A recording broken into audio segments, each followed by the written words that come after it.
যখন বাংলাদেশে পাঁচ পাণ্ডবের আবির্ভাব ঘটেছিল তখন বাংলাদেশ ক্রিকেট আস্তে আস্তে বাংলাদেশের জাতীয় খেলা হিসেবে রূপ নিচ্ছিল। বাংলাদেশের সেরা ক্যাপ্টেন মাশরাফি বিন মুর্তজা অবসর নেওয়ার পর থেকেই বাংলাদেশ ক্রিকেটের ছন্দপতন শুরু হয়। তামিম ইকবাল যখন বাংলাদেশ দলের ক্যাপ্টেন্সির দায়িত্ব নেন তখন বাংলাদেশ দল মোটামুটি ঠিক অবস্থাতেই ছিল। হঠাৎ করে কোনো অজানা কারণে তামিম ইকবাল যখন বাংলাদেশ ক্রিকেট থেকে সরে যায় তখন ক্যাপ্টেন্সির দায়িত্ব আসে সাকিব আল হাসানের কাছে। সাকিব আল হাসানের কাছে যখন থেকে বাংলাদেশ দলের দায়িত্ব পড়ে তখন থেকে বাংলাদেশ দলের ছন্নছাড়া দায়িত্ব পালন করা শুরু হয়। বাংলাদেশ ক্রিকেট আস্তে আস্তে তখন থেকে নষ্ট হতে শুরু হয়, যার পরিপ্রেক্ষিতে বর্তমান পারফরম্যান্স বিবেচনা করলে বাংলাদেশ দল একেবারে খুব খারাপ অবস্থাতে আছে। বিশেষ করে সামনে টি-20 বিশ্বকাপ, সেখানে বাংলাদেশের অবস্থা একেবারে নাজেহাল। ওপেনিং ঘাটতি এবং টপ অর্ডারের ঘাটতির কারণে বাংলাদেশ দল ব্যাক টু ব্যাক অনেক ম্যাচ হেরে গেছে।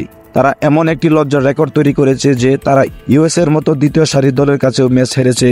তাছাড়া বাংলাদেশ দল বর্তমানে যেমন পারফরমেন্স করতেছে তেমনি ভাবে করতেছে কিছু দুর্নীতি, যেমন যাদের কোনো যোগ্যতা নেই তাদেরকে দলে সুযোগ দেওয়া হয়েছে।